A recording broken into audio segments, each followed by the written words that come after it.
it's more of a lifestyle. Self-defense is part of the hierarchy of needs.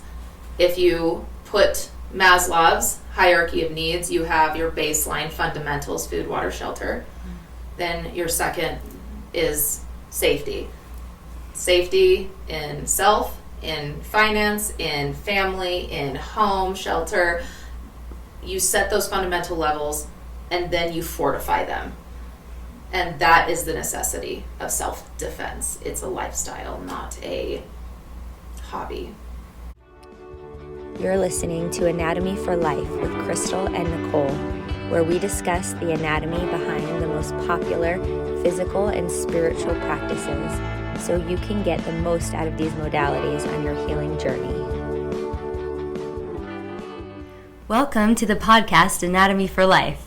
I'm Crystal, and today I have a really special guest with me, Jen Marie. Welcome, Hi. Jen. Thank you so much for having me. This is amazing. I miss you. I love you. I'm so glad to see your face. Long backstory short, and me and Jen have been friends for a while, and our paths have crossed in many different arenas. And so she doesn't even live in the state right now, but this is such a beautiful connection that was divinely timed for me and for her. And this exchange, we're just so excited about this. So as always, right at the beginning of the podcast, we do a little tune-in. And that just helps us connect and get clear so that the messages that need to come out for the collective kind of do. Right, okay. So if you're in a place where it's safe, go ahead and close your eyes. Otherwise, you can gaze down, relaxed gaze. Turn your palms up. And just begin to settle. Feeling vibrations around your body, slow down. And primary attention on your breath. Feel your belly press outward as you inhale. And allow for a full exhale. Let your body guide you.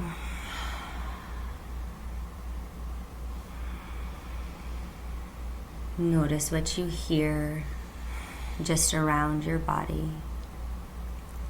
And then notice what you feel in your heart, in your belly, and then around your hip space and legs. This is where our first chakra resides. Themes intertwining with the second chakra of safety. I am the right to be here. And self-worth. Take one more clearing breath in through your nose and out through your mouth. And then you're welcome to come back. Oh, yeah. Okay, so I want you to know how amazing Jen is. Besides just being an amazing friend and woman and mama, she is a purple belt in Brazilian Jiu-Jitsu, a second-degree black belt in Krav Maga, a Muay Thai fighter. And I started with that stuff because that's the stuff I just am so inspired and admire you for. But she's also like a chief of operations position. She's startup business management, and so she's got her fingers in the business world, and she's brilliant at that stuff as well. She's run a couple of MMA gyms, things like that, and mostly she's just got this beautiful perspective and research and knowledge surrounding like our hierarchy of needs and the place that she juxtapositions self-defense, and particularly for women and what she teaches, which is just so incredibly powerful in this day and age, and goes right along the lines of something that will really help build your sovereignty, right? And turn you inward. And it's just such a beautiful practice I found healing and safety in throughout a lot of difficult times in my life as well. And also Jen's coming with us to Costa Rica. This will probably air before that, but it will be the first, but hopefully not the last, where she'll run self-defense workshops and theory and things like that for us on our retreats. So be sure and check that out. So thank you again for being here. Yeah, no, thank you so much for having me. You have an interesting perspective as well, because you're a yogi who practiced in an MMA gym. So you just saw, like, you're so peaceful and you're like, namaste, and everyone's like screaming at each other, punching each other in the face, and you're like, I love this. They're so sweet. Everybody's so nice here.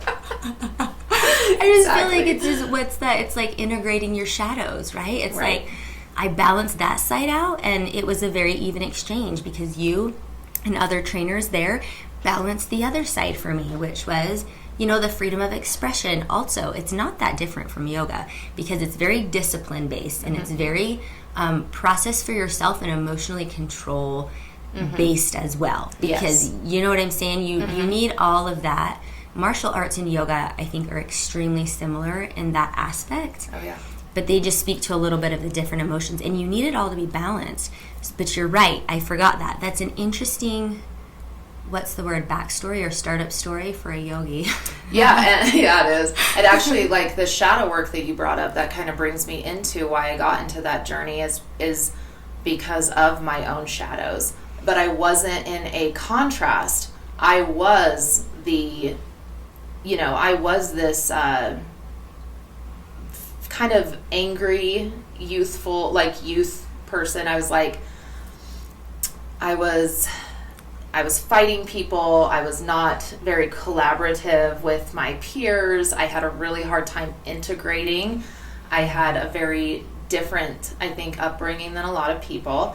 And the thing was that I was very good at fighting I had a natural scrappiness to me, but it was never appropriated the right way, and that is what was the shadow for me.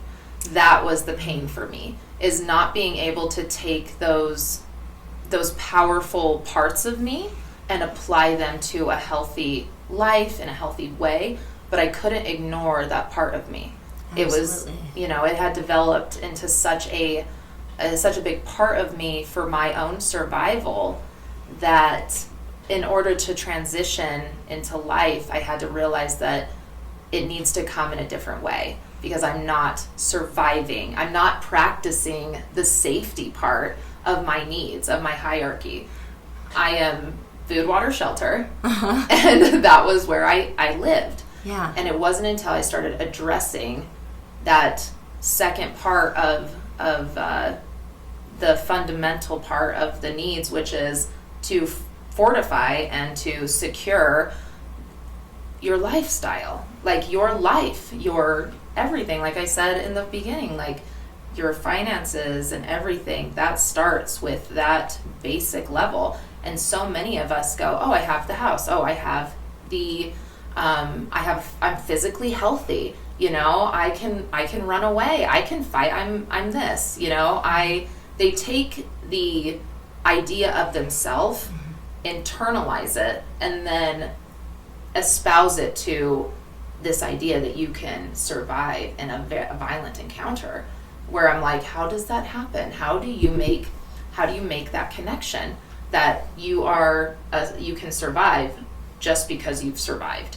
Yeah, and it seems like it speaks to this subconscious too, because we talked about a lot of times when you're living in that space, you might not realize that you're operating or you're participating from a place of insecurity, and you don't feel safe. And so I think that why this practice is so powerful is, like, it makes you aware of that. Like you said, when you found it and you came to it, you realized you were that aggressive, like, pushback, like, defensive energy, but it wasn't operating in a balanced way, and you hadn't integrated and healed that shadow. So I find that also super fascinating, that you can come at this from many different angles, but what you will learn in a practice like this, and what I think there's a lot of misconceptions out there, is it's not all like, I'm going to make people bloody and I'm angry and this is just like a very aggressive, it's not that. No, so it's not. And I keep telling people this. I'm like, I have not been in a fight since I started fighting. Like, I have not been outwardly aggressive toward anybody. I have, channeled that and taken it to a place of understanding that violence is something that is innate and there for a reason. It is there for a context. Like, even though we bring that back to the plains of Africa, we bring that fight, flight, freeze response in. The fight part, the violent part is accessible. And I think that when we limit ourselves and say and stigmatize the word of violence because it sounds mean and it sounds difficult and it sounds like a story in our head, right? It sounds like domestic abuse. It sounds like being attacked on the street for no reason. Violent. A violent attack refers to a negative connotation. However, if you read in the book by Gavin de Becker, The Gift of Fear, he paints a very, very well-rounded picture of why fear is a good tool. And then Tim Larkin, in his book, When Violence is the Answer, he also extrapolates it into violence as a tool. So you have your fear and then your violent, how do I say it? Because again, the stigma is there. It's violence, right? I've been called violent. And I would argue that I'm one of the least violent people in society. Yeah, because if you have a place for it in a discipline and a way you participate in that, then it's less likely to come out in places that you don't want it to. It's more likely to be used appropriately. So I think maybe we should define the term integrated, because if you have what we'll call a shadow, or you have tendencies, and it could be anything, it could be violence, anger, crying, fawning, right? Self-deprecation, codependency, whatever it is, you're participating in that anyways, and you're going to, it's going to come out. So our choices are, let's take some control, right? Let's build our foundation here. Let's dig into some of these needs and where they're being met, where they're not being met, and let's give it an arena. Yeah. Right? Let's give it, and then when it's there, I wonder if you'd tell us a little bit more about your journey and how you got here and what that's like as you integrated that. Like, what does that mean? Yeah, because we're talking about like something that happened later on in my life, right? Like I didn't recognize that was what was happening at the time. I came from a domestic violence situation where I was hospitalized with staples in my head because of a domestic situation.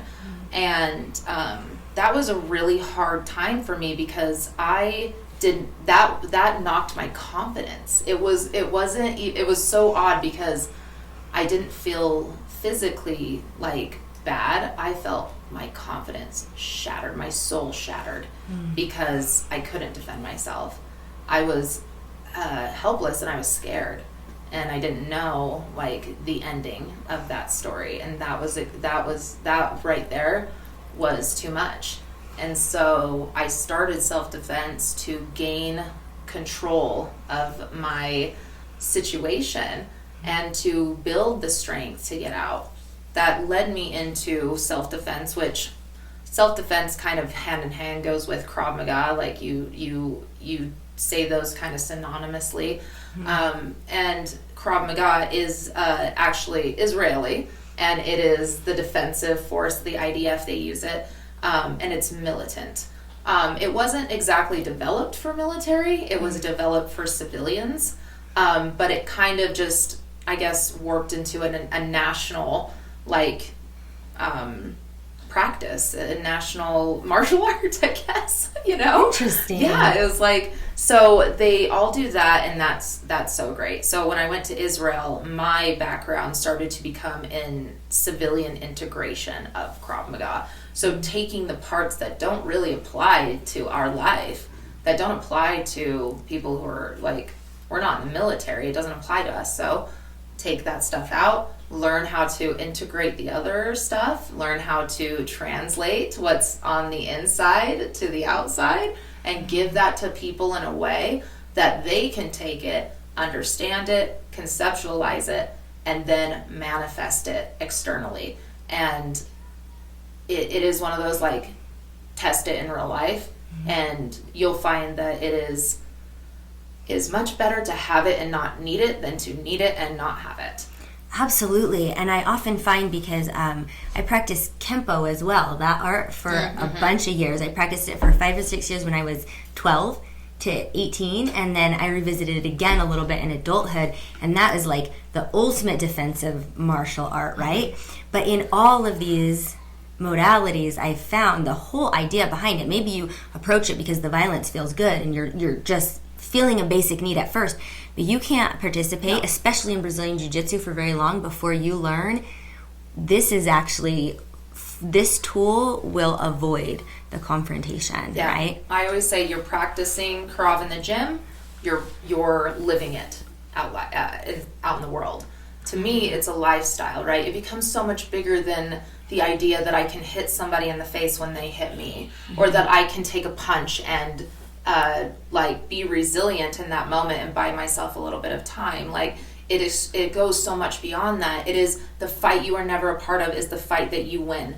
So you're not looking to fight, and you're looking to have peace and to become a calm, centered, well-rounded individual, autonomous with your internal locus of control, literally like taking your inward state and making it your outward fact.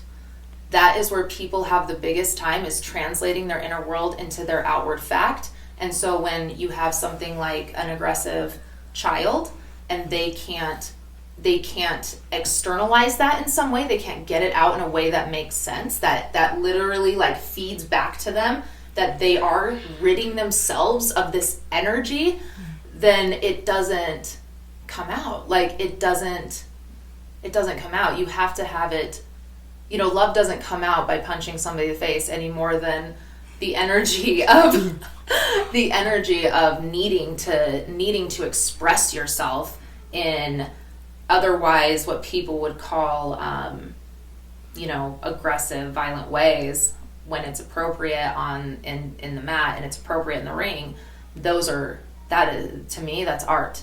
It's beautiful. It's expression. I'm watching people in their most natural basal state where they're like, I am this, for lack of a better word, I guess, I am in the sense of an animal in these basic ways, fundamentally in my brain. Obviously, we are higher thought beings, but with that kind of base level, watching that expression in people, watching them come out, watching the beautiful authenticity that someone feels, being able to express that type of energy. Yeah, when I first started, there was obviously a sense of empowerment to the strength that it took. So it was very physical and it was very fulfilling in the physical realm. But when it surpasses that and you start to see the psychological, the emotional, the spiritual, the energy change and shift in a person, that show like where they come out, like they come into the world with a little bit more fire, a little bit more like back to the baby, like back to when a baby comes out and they are like, I will fight all of you. And like, they're going crazy. And they're like toddlers, they're the most aggressive. We're the most aggressive types, or how do I want to say this? We are most aggressive when we are toddlers, when we're about 3. Okay. Yeah, we are they can't do a lot of damage. Right. Which is why, like if toddlers were running the world, we'd all be screwed. Luckily, they're not big. We'd all be like, Krav Maga. I know. We're like, there are size and babies. Like, I couldn't imagine. So, kind of back to just, like, seeing the naturalness. Like, it's uninhibited. It's you can't make it up. Yeah. Like, that's why, like, for me, it's art, and that's why it's beautiful to watch people, is because everybody fights different. Everybody approaches situations, even in the gym, just very differently.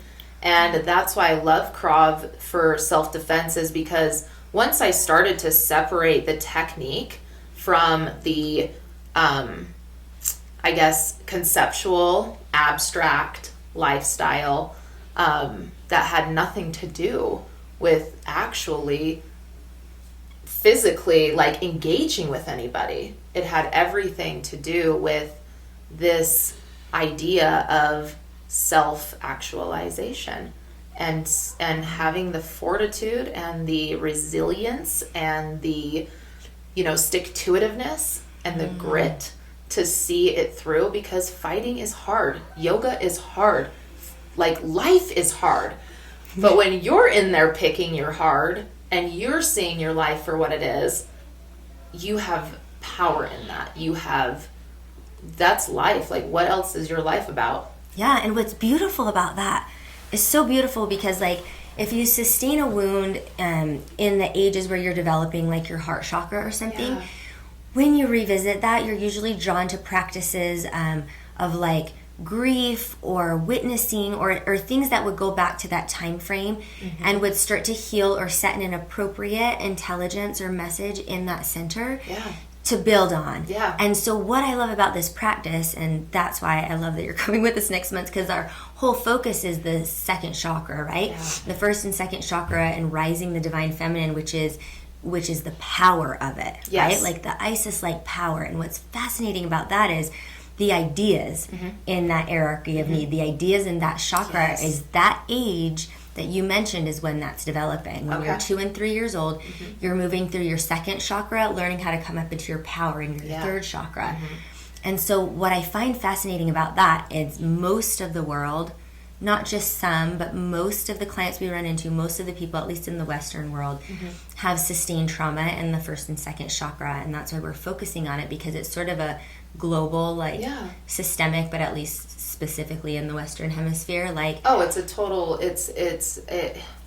my gosh, like a collective wound, right? It literally is. It's generational trauma on top of generational trauma. And I'm like, I still have parents who don't believe in mental health, and it's so interesting to me to see those generations, like, resist this growth. Like, when you were talking about the chakras, I was like, it's a buildup. It's not a build down. You're not just smart and then it builds down into, like, this person. No, you're building from a ground up, and it starts in that lower region, and then you rise to consciousness. You don't sink to consciousness. You rise to consciousness. Yes. So you grow like a tree. You can put the roots down, right? We go there to heal, but you rise.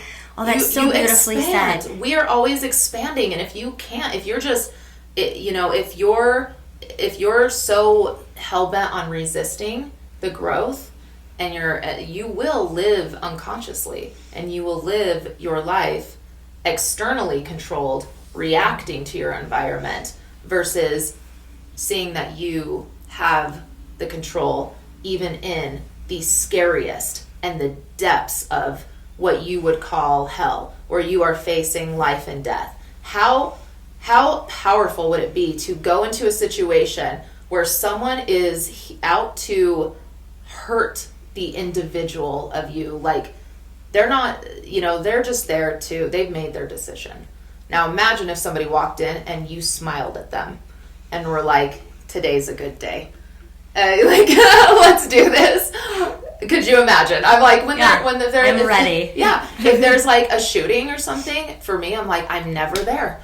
I'm never there to, like, help and assist and to be like, because I'm ready. I know. I think that all the time when I'm packing and I'm pulling up to my kids' schools all the time. I'm like, just the day when somebody walks in there, I hope I'm pulling up with my car, because I know what to do. But that being said, like you said, the battle you're never a part of is the battle you win. And so you can live that, and the living it, the means is the end, right? There's no battle you're looking for to justify that.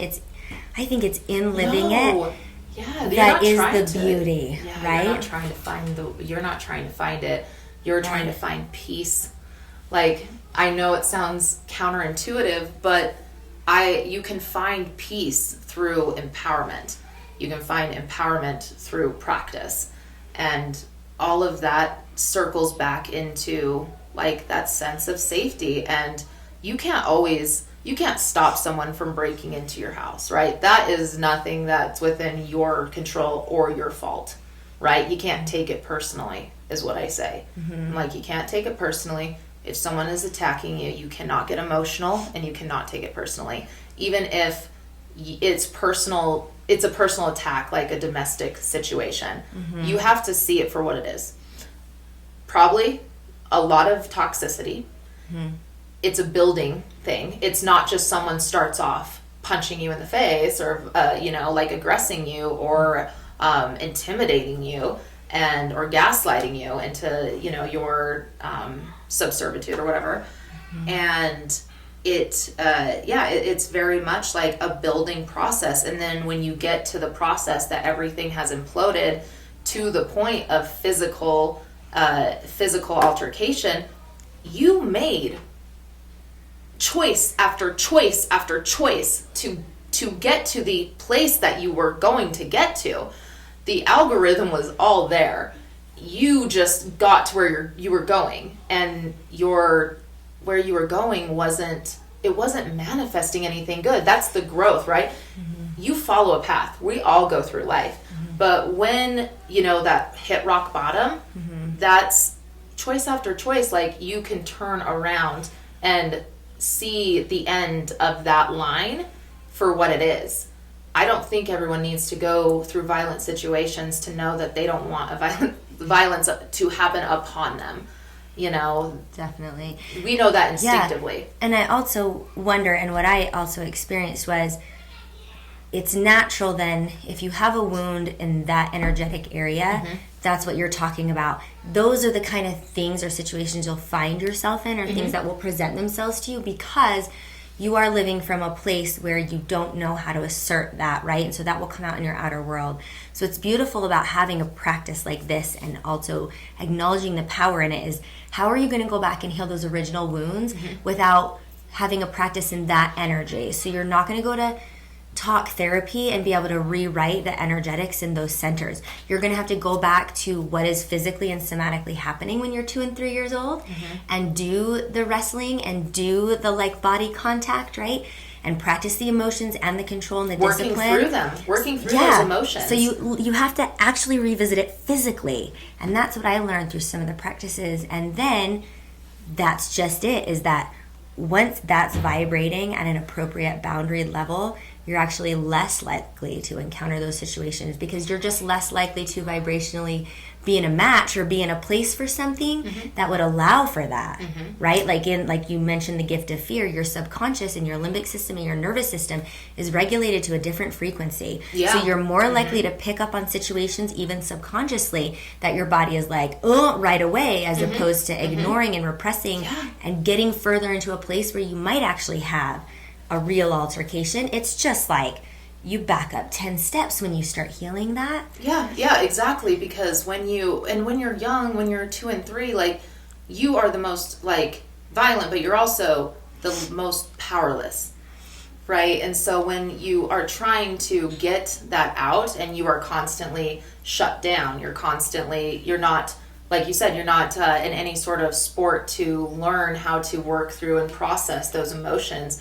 Because like I said, you're fighting from the time that you come out of this womb. So to keep shutting it down and not realizing that, if we all had, some sense of just awareness and mindfulness of what could happen, then you take the extra precautions, because you are now, you're educated. So now that you're educated, you can't ignore the responsibility. However, I will say, 95% of the women that I talk to are asking, well, how do you go out into the woods? How do you go on jogs? How do you feel safe in those environments, And I was like, the best part about self-defense is being able to let go and not be afraid.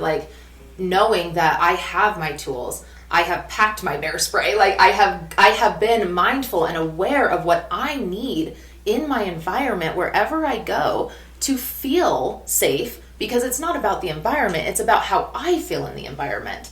And how it affects me is going to really heavily predicate on how I approach it, how I show up for it. If I go into the woods and I'm just careless and I run into a bobcat or a bear, why did you not see those steps that got you? Was safety not your thought? Did it not come first to your mind? And the answer is no. Most people do this. Yeah, I was just really scared. And so I'm always scared to go. So I have someone else go with me, or I just live in this fear of I can't walk the streets at night. Even stuff like going to the bathroom in packs originated in Rome, in the Colosseum, actually. When women could not sit in the Colosseum, They were not allowed to. They went to the bathroom. It was a public bathroom. Everybody, like, you can see the just benches, basically. These, and they all, but women were pretty much almost guaranteed to get R-word, to get R-word. I don't want YouTube flagging us, or SA. Okay? Or SA. And they started traveling together. Now, that tradition has stuck with us almost to, a ubiquitous thing, that it's a joke. It's a running joke that we go to the bathroom together. Well, that originated because we couldn't defend ourselves. And we knew that numbers were power.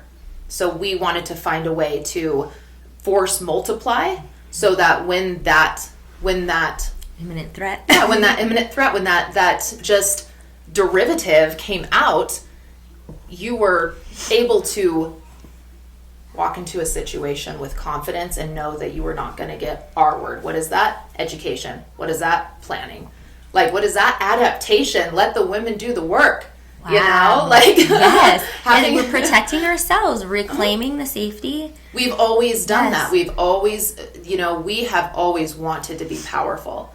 Like, women have always, and unfortunately, in just the development of life, I guess, of the evolution of it, we have always kind of been on this back burner of power, like this back burner of, we're coming up next, like, here we come, Yeah, the rise. But I would argue, especially in a lot of ancient, like, Egyptian timing, there's in different civilizations that you may believe in over the last 50 to 100,000 years on the earth, the studies that are coming out we know about now, there were different roles played by women. We can see that in the scripting and the writing, the engravings on the wall. Sure. Where women, it's not that. It's just that we have forgotten, or like you said, there's been an age or an era of repression and suppression. And so in this short time period, we're coming up on a reclamation or remembrance of that. Not that we were never that, because we were. And there were time periods and civilizations you lived where women were more powerful in every single way. And what one of the things, like, these big group evolutionary traumas, like, we didn't really follow the path of a powerful woman that, took everything and shifted. We're still here right now. We're in the modern day age, and we're still dealing with marginalization.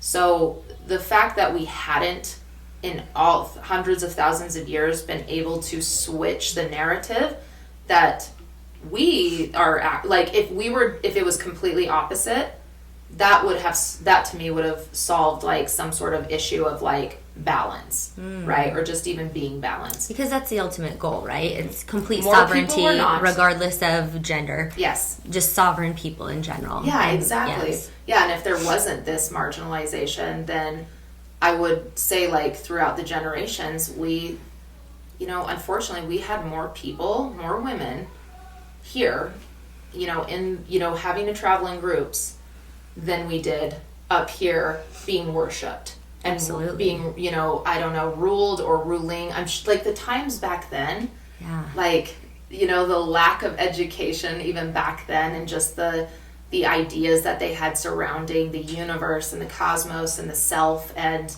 it just, to me, like, I think the rising is now. I don't think that it was like back then, I guess is what I'm saying. Yeah. I think that back then they kind of us here. The rising and the reclamation.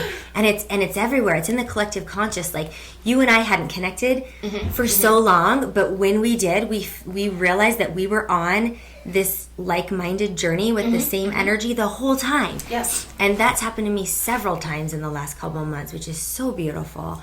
I'm wondering if you'd be willing to tell us a little about what you do with the women. Like, what do the classes look like? What do you run? Like, what does that portion of what you do look like? So for every class, it can be a little bit different, right? When I am training women who are in programs like addiction recovery or women's shelters, like, you're getting people who are really close to their trauma still, and they're not years ahead of it, where they can look back and process what happened.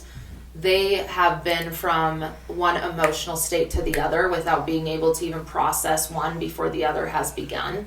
Those emotional ruptures and waves that come. Mm-hmm. And so when you're in that space, you have to be so gentle and careful about awakening any sort of emotion that could trigger, because at that point, you're not reaching them. They're gone. They're back to wherever they were at whatever age they were when that trauma occurred. Mm-hmm. So you are no longer dealing with the modern day person who has come out of this wound and has broken through it. No, they're in the healing process. They're in that very first baby step. So that takes a lot of gentle nudging. So I have to kind of take that one back. I've had a lot of women break down in classes. And I'm not a mental health professional. My really, really amazing friend Megan is, and she's also a self-defense instructor.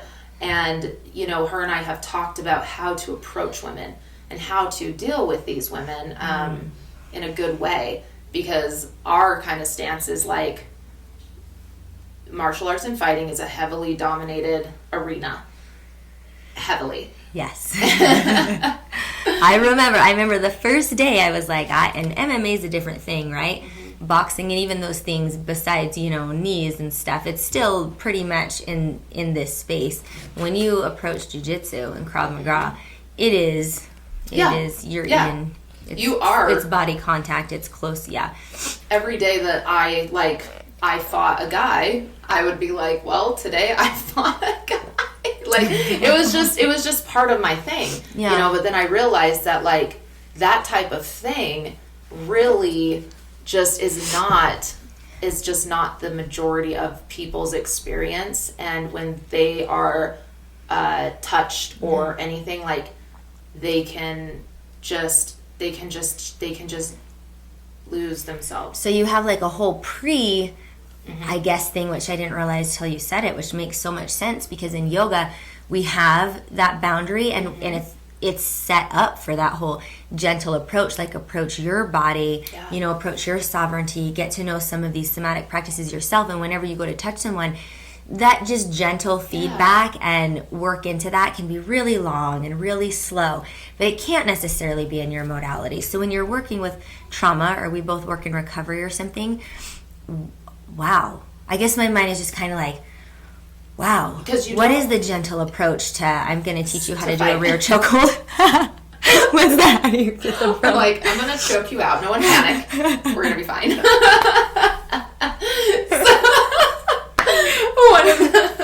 One of the things that I like to do is kind of like what you just did. We have BJJ. We have yoga for BJJ.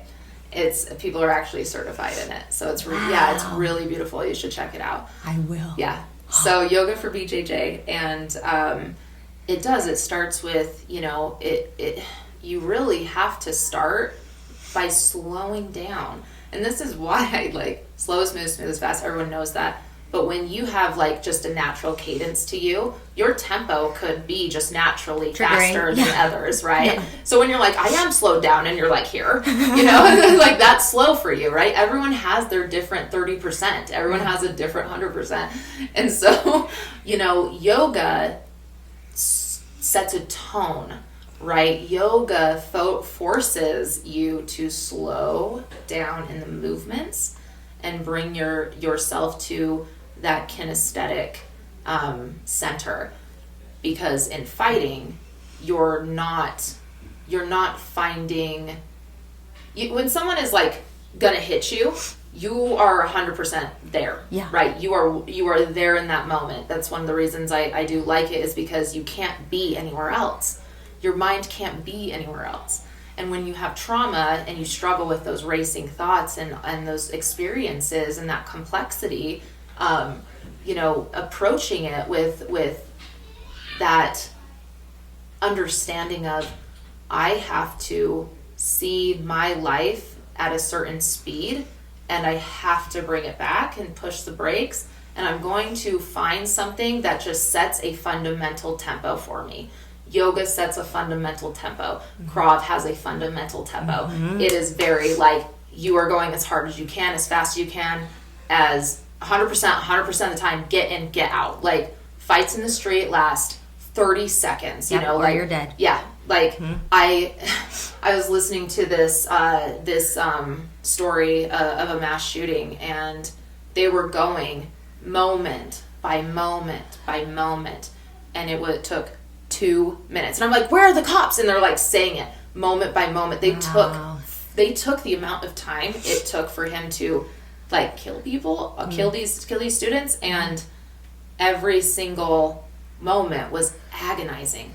But then when you heard, this is 2 minutes in, and you're like, it's impossible. Like, it would be impossible for a cop to, like, for any sort of help to get there. Right. It would, like, and no one knows what to do. Well, my mind was blown away the first self-defense seminar I went to. I'm wondering, I can't remember if it was yours or you were there, but it might have been yours, because it was in the ring, and I was so young, but I remember going in and my mind was blown, because the first like 5 principles they taught was not fighting. No. Like, the first principle was find your exit. Yeah. Right?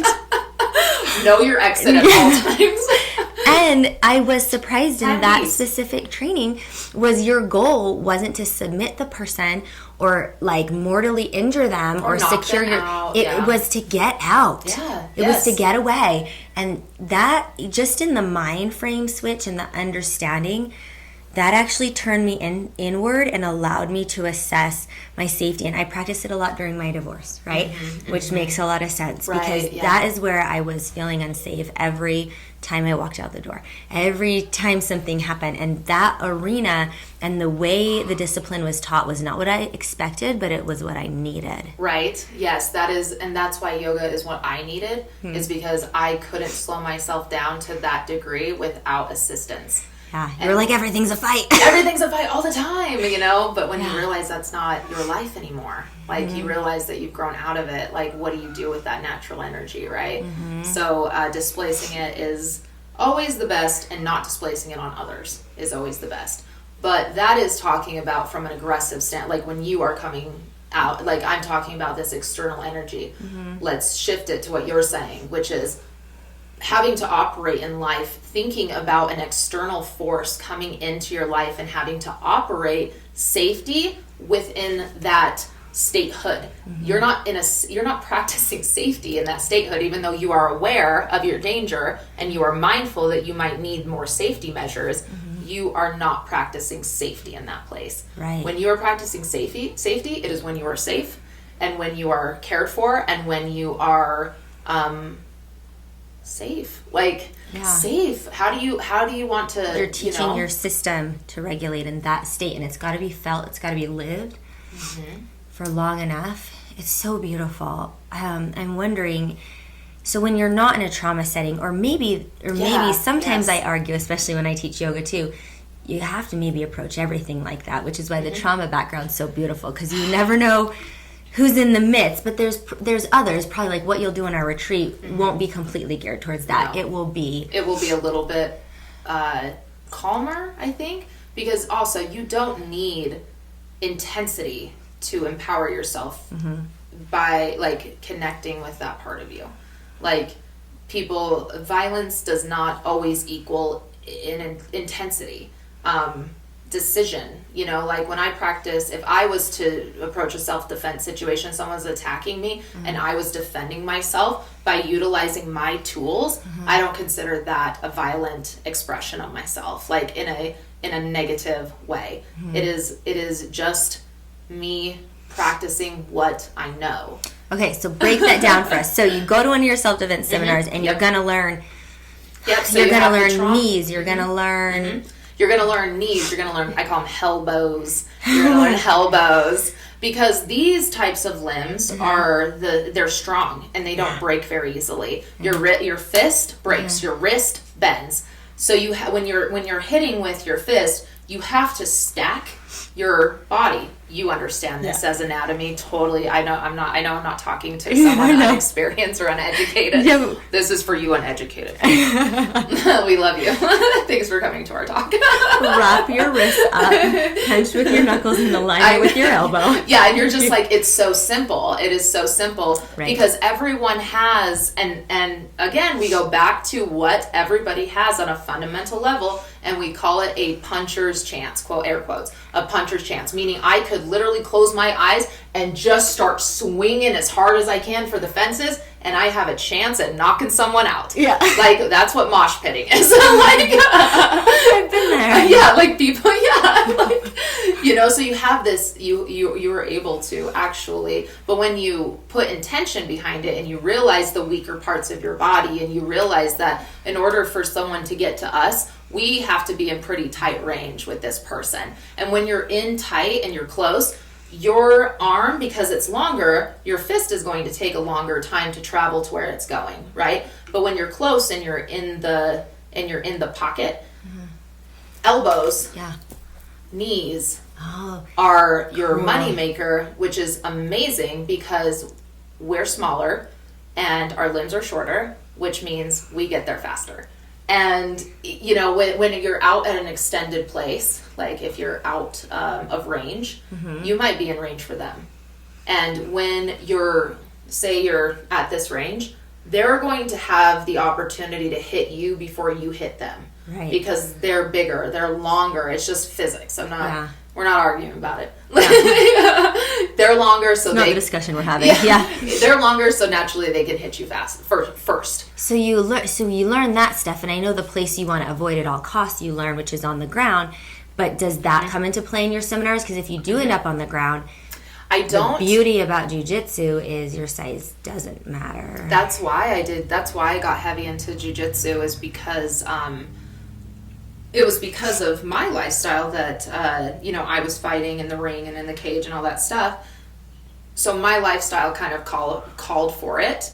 But when I was practicing self-defense, the idea, like you said, is to get off the ground. Yeah. And so I didn't initially think of BJJ because in my mind, I just need to get off the ground.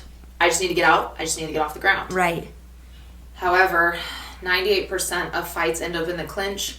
A lot of fights end up on the ground because what do you do when you're a baby? What do people do when they're babies? They wrap. They're tight. It's very natural to want to bring that stuff when someone's attacking you and you want them to stop. Like, you try to hold on to them. You try to stop them from hitting you by bringing them close and bringing them tight. And we're trying to get out. So, yeah. And same with them. They have the natural instinct to grab, to pull, to hold, and to want to, like, move us from point A to point B, which can never happen. Never. Don't do it. Point A to point B. Don't be taken. If you're taken, your likelihood of survival just dropped to lower than 3%. Even if it's around the corner, no one should move you from point A to point B. Just going to point that out.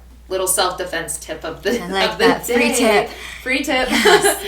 If someone is taking you, realize that is And you know what? movement. Children have that instinct too, because what happens when we try to pick our kids up and bring them where they don't want to go or put them to bed? They're grabbing the wall. Yep. They're knocking over my dresser. They're They've grabbing. got the chair. Yeah. They're not exactly hitting you. Yeah. The first thing they do is try to grab for other things to get away from you. Like, and they want to... And they don't want you to be removed. No, they're not like...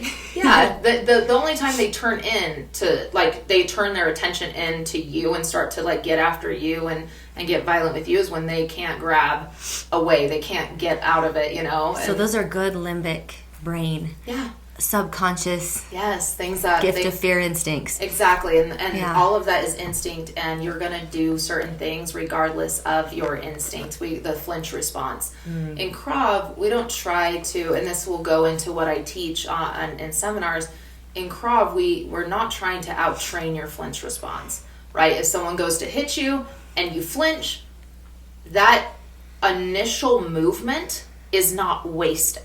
It's not wasted. In Krav, we play off of it. We don't try to eliminate it. We don't try to fight it. We know that if someone swings something at you, your hands move first, your body moves second, your feet move third.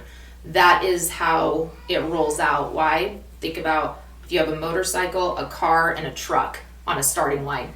Which one's getting off the line fastest? The motorcycle, the car, and the truck. Why? Because of size. So when you have that...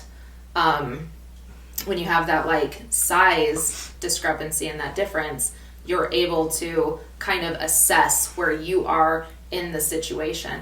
And so when I teach this stuff, I try to give it human and tangible things that people can like latch into, where it's just when you have these fundamental hallmark instinctive reactions and you play off of them versus trying to do some sort of 10-step kata or some, and I'm going to say this because I'm saying this because I'm a purple belt, some bullshit BJJ move that you think that might work like an armbar. Yeah. You know, like you're putting yourself at risk. And I am a BJJ person. Yeah. I love it. If the opportunity arises, but don't go looking for that. It is literally, I only did it for the self-defense aspect to Mm-hmm. learn how to get off the ground, because when you're underneath somebody, your range of motion is so limited that in order to escape, you really need to learn how to move your body underneath somebody and not how to move them. This is not a strength-based thing. And you can't approach life looking at size. You know, like you can take it and judge it, whatever, but you can't look at it and assert that because that person is big, they could hurt me, they could kill me. Like, no, that's really not the case. Size matters, of course, to a degree. I would never tell anybody that, like, size doesn't matter, you can just defend yourself. No, I would rather not get hit by I'd rather get hit by a 100-pound guy than a 300-pound guy. One would give me a bruise, one would break my head off. Like, implode my head. Totally. And this is your specialty because you've taken these because you know them so well, and what you said your specialty is bringing them to civilians, making it applicable, using it as a healing tool in these energetic areas, bringing it under the pretense and intention of empowering women. And so that is a little bit different, you know, flow to it and what you might teach. And that's why I just think what you have is so beautiful and brilliant and so applicable and so accessible and so powerful. And I want you to tell us about what you're creating that makes it even more accessible right now. That is to me one of the most important things to have, is safety in your entire life. You have to have that roof. You have to have that fundamental truth. Yeah, that's beautiful. And there's a little disclaimer because I know I felt this at the beginning too, is like if some of this speech or rhetoric is causing triggering responses and things like that, that is also natural. And I also learned I think we need to read those as messengers and not run away or shy away or feel like, I don't think I could do this or handle this, because I hope that we've illustrated that Jen makes this accessible. She has trauma training, right? There's ways to approach it, and that's actually a messenger that maybe you need some work in this area. 100%. If you're flinching and closing your eyes, you're feeling a little triggered, or the fear response is coming up in you with us just talking about this, because I know it was in me, and that's a natural neurological response as well.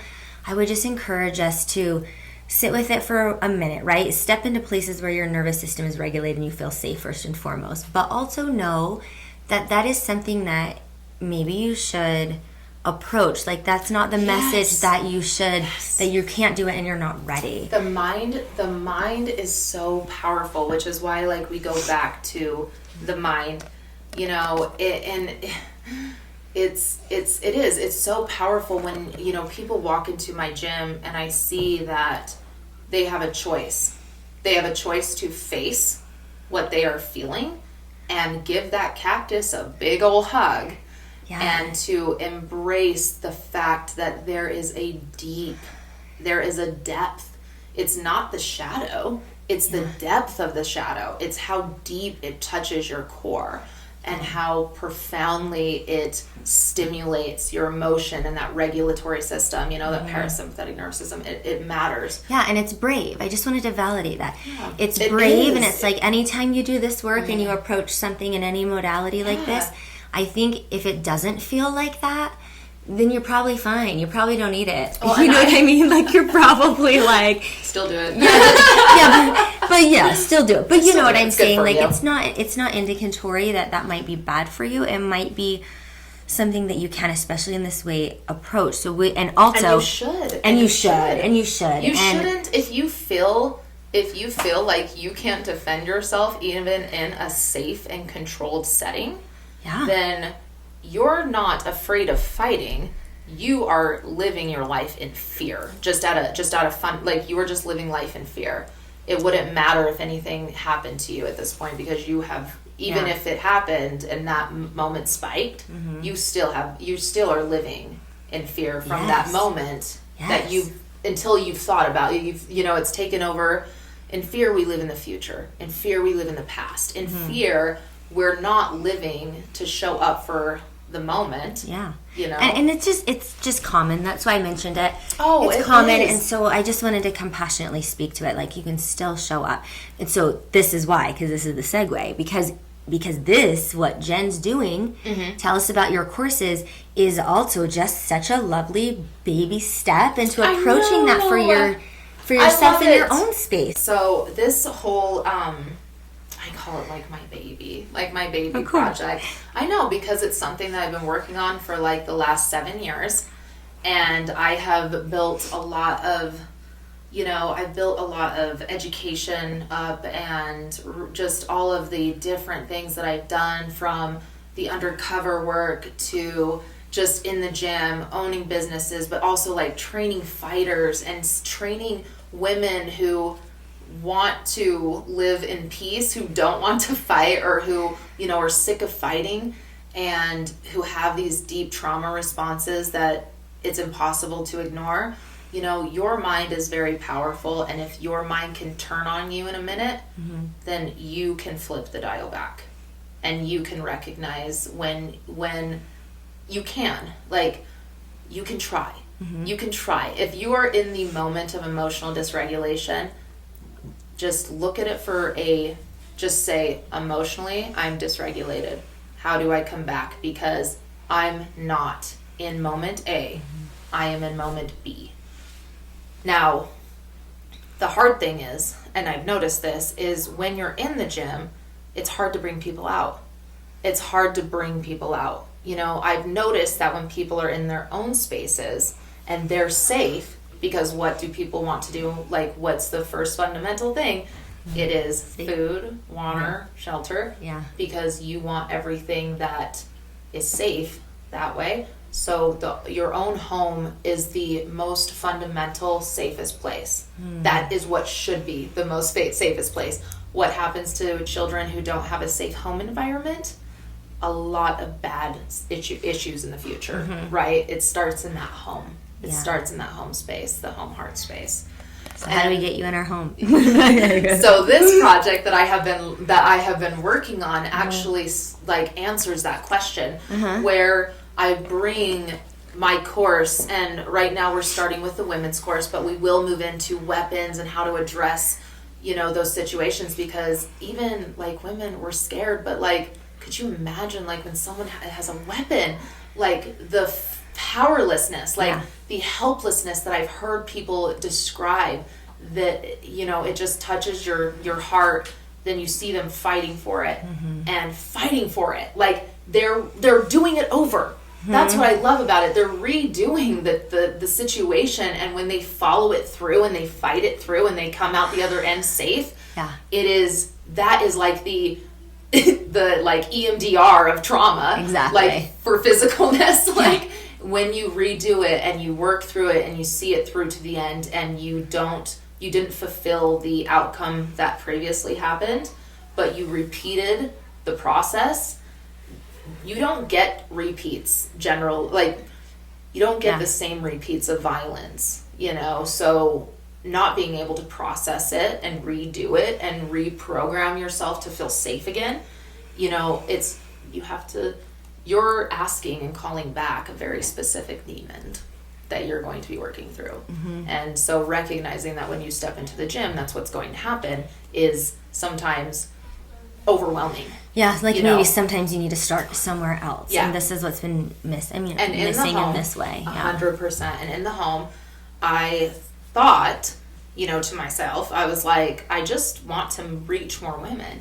Yeah. Like, I just want to make myself accessible, because I have all this like knowledge and passion and drive to see people in their best way, and just knowing that I can at least help in just, you know, at least this basic way, in just some way, fulfill these obligations, because seeing them actualized and empowered and beautiful and strong, and looking at life in a way that they're like, man, every time I looked at life before this, I saw kind of a bleak. When you change and you can shift your temporal horizon from living from the moment of the attack and living from that moment of attack, and you live your life, okay, I was attacked 2006, I've lived my life from it. When your temporal horizon shifts from, I'm now living my life toward my future. I am no longer living my life I see. It's defined by the past. It's like the orientation, like how of your life, your orientation, your temporal horizon. Wow, that's beautiful. So I kind of liken it to, if you were to take the black and white of life and death, it's like children who live from their birth, and it's adults who live toward their end. So when you start working out your ending and you start getting ready, your temporal horizon has now shifted. Children, I was born, like, they're living from their birth. Does that make sense? Yes. Yeah. Oh my gosh, I love that concept. Yeah. So how can people connect with you and follow you? Yes, and where's the website? I still love talking the principle. I know. So I want to bring it into everybody's home. Yeah. I want to give everyone so much. I want to give access to everyone's, like, seeing that, you know, you can do this anywhere. I practice self-defense in line at the grocery store. Like, I'm, you know, like, you kind of think things through, you know. I'll give myself scenarios to like test my brain how I would handle a situation if it happened right then, you know, and what I would do. That's how I live, because it's my job.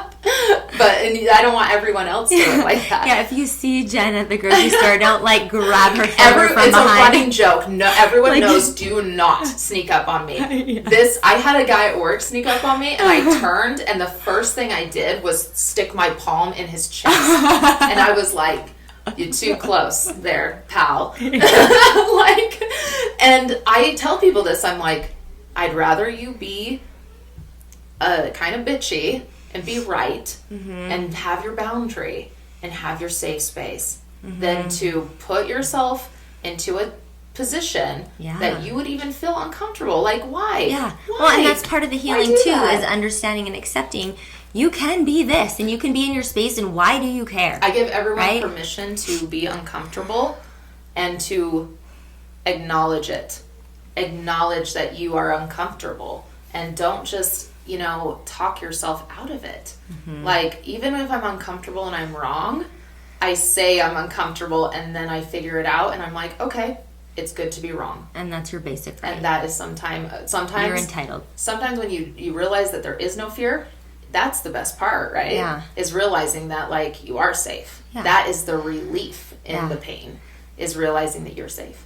And so when I bring this into people's homes, I want them seeing it like, I start from the ground up.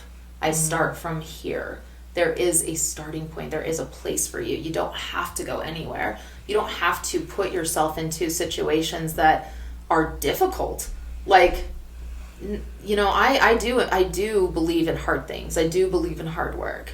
I do, but I don't believe in putting yourself into uncomfortability in a self-defeating, dangerous way. When we do hard work, it's for our growth. It's not so we can feel defeated. No one wants that. You know, if I was to teach a self-defense class that someone would be defeated in, how likely are they to ever practice self-defense again? And they're going to take a hit in confidence, the confidence of what they can do, because it's not confidence in me. Like, you know, I can be an instructor to different people or whatever, but if someone is taking my words as a confirmation that they can't do it, then I have now ruined someone's safety. Yeah, you did the opposite. And so there's a lot of pressure to do that. So the safety of your own home, I'm hoping to bring a sense of of security and just reinforcing that knowledge that you are so okay and you are brilliant for doing what you're doing, and that you're so much farther in your awareness and your consciousness, and you're realizing that you're living your life toward a future that you know XYZ 2 + 2 = 4. This plus this equals safe. You just know the algorithm, and when it works out and it's beautiful and 2 + 2 = 4, and you saw it and you're like, safety. Safety. There was no chaos here. There was no added something here, because you've accounted. Because you accounted, and your expectations were correct. And you were not in this idea that like you live in some weird reality in which like violence is not a part of our community. Like, it's not a part of us. Violence is a part of every individual. Like, it's not, like, people think it's like a collective thing, and it's like, it's only collective because it is so much ingrained in us. And it's so true, because the last horse clinic I was at, he said this, and I was like, it's such a funny saying, the devil you know is better than the devil you don't. And I feel like that just sums up shadow integration exactly so beautifully. Yes, and like, no one wants to bring that up. No one wants to bring those shadows to life. And so I hope to bring I just hope to bring a little light and a little education to every woman, because if I always said this, if I can get one woman to walk out of my gym more confident and in the mindset, but also more confident and with tools in their hands, that when they step out and someone attacks them at that very moment, even though they haven't done any sort of like long training and they have no technique, that they still have a tool that they can come back to, a tool that they can drop back to. And every class, from the moment they walk in to black belt level, I want every time they walk out to be 1% to 100% better, like, I want that. So I when miss you training with you so bring badly. it into the house, walk out of your house, and when you step out in a new way and you accept the world as it is, you accept people as they are, you accept that these parts of them exist, and that intention is hidden everywhere. It is not exposed to us readily, and so you don't know what you don't know. So it can feel very out of control. It can feel very like something has to happen to me in order to realize that I'm not safe. That is just not the case. So I wanted to bring it into the home so that people also can start integrating these ideas into their home. If you don't have a safety plan with your family and how you guys are going to handle stuff, who's going to take what? My daughter knows that she is taking my son, she's going out this window, she's going up this ladder, she knows what she's doing, because she knows that I can't take care of them and save them. Like, I have to also realize that if I die, it's likely my children are gone too. Yeah. So it's like your fire plan, your flood plan, your earthquake plan, your self-defense plan. Oh my gosh. Like, why isn't this part of our emergency plan? I was like, should we like pull numbers here to see how much more likely you are to be attacked than you are to be in a flood? Or like, seriously, and when you're in that world, like, my husband, right? He's trained with you forever. I love your husband. He's so great. I love him too.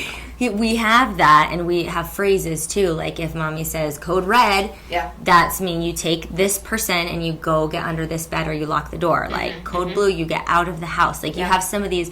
And I remember this beautiful story example of it because I have a friend from Russia, and she had learned this same type of thing. She's actually a single mommy right now. So, but it's not just for that either. And it worked for her the other day because we've been practicing this for a while. And it's the same. Remember, you probably never have to use them, but because she had it, there was an incident where her dog had actually caught a deer up on the mountain and had dragged it into the house, and there was blood everywhere.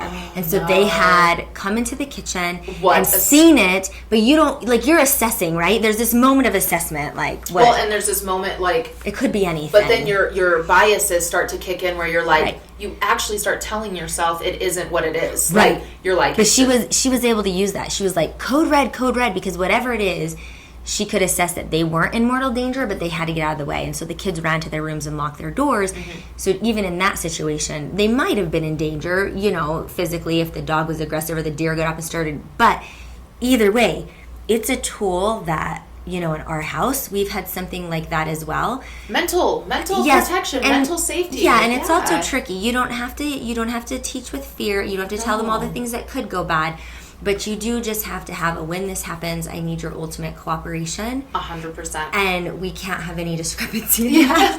This is you know, and I'll tell them, like, if we go out and this happens, you go high, I go low. Like, that's because we don't want to be going it the same way. Exactly. We know where we're going. You know what? Knowing whose role is what is always, like, so, it's safer, it's easier. It's just... You know, you can take a breath because you know what your children would do. Yeah. You know where they're going to be. You know that you don't have to worry about that particularly right then. That you have all of the, you have prepped it to the point that you now know I can focus on my immediate need and my immediate safety and my immediate danger. And I don't have to have this trailing thought, where are my children? Where are my children? Yeah, and then ultimately, what's the point in the practice? Because we talk about these situations will probably never happen to you. That's just true.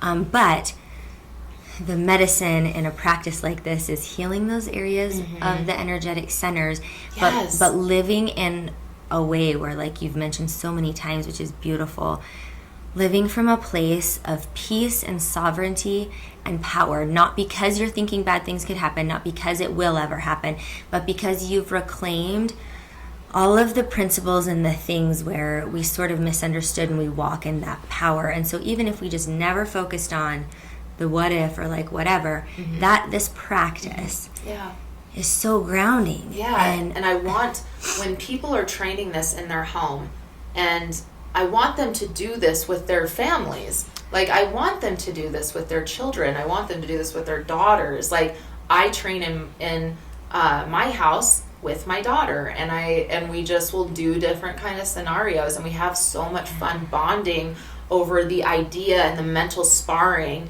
of what situations you could get into, and then we have to, like, really, you know, think it through. And they're very good, like, you get street smarts. Yeah.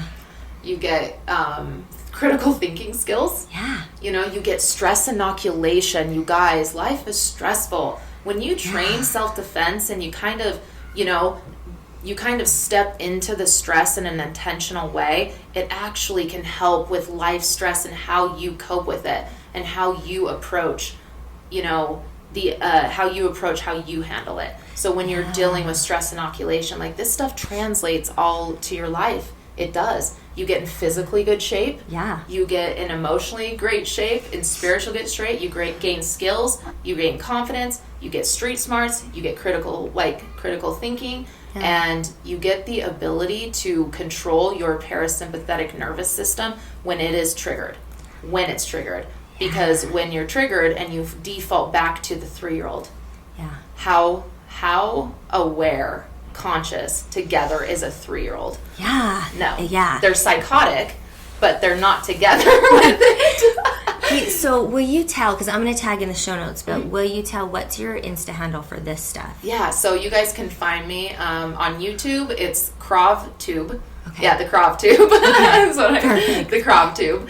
And my handle on Instagram is jmar_Gearhart. Okay. Because my Jen Marie, so Jmar, and then my last name is Gearhart, which you get your heart into gear. The gear in your car, heart in your body. Amazing. Get it there. Okay, what's your website? Is that? Yes, so my website will be, I'm actually going to be launching my website hopefully in the fall of 2023. And we're going to be looking for, like, you know, launching the first, at least, course. And this one will be tailored to my women. Okay. All right. I love my men. I love them so much.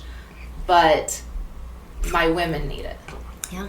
They need it. Yeah. You know, and they need that understanding. They need that education, you know. It's a beautiful place to start. Yeah, and it is, and it will be. And I think that if everyone just, you know, at least even checked it out, at least checked out my website, which will which is www.selfdefenseobsessed.com. Cool. Yep, self-defense obsessed, because we're obsessed with our safety. We're obsessed with feeling good about life. I love life. I want to feel good about it, but life sucks and it's hard. And I've embraced hard, and when you embrace that hard and you educate yourself against, and you resilify yourself, and you build resilience to it, then you get to, be happy. You let go. Yeah. You get to go to the mountains and not worry. Yeah. You get to you get to walk down the street at night and be like, okay, well, I know that dark alley makes me feel uncomfortable. I think I'll go this way, or maybe I'll call a cab. Yeah. Maybe I will do this. But you understand your options.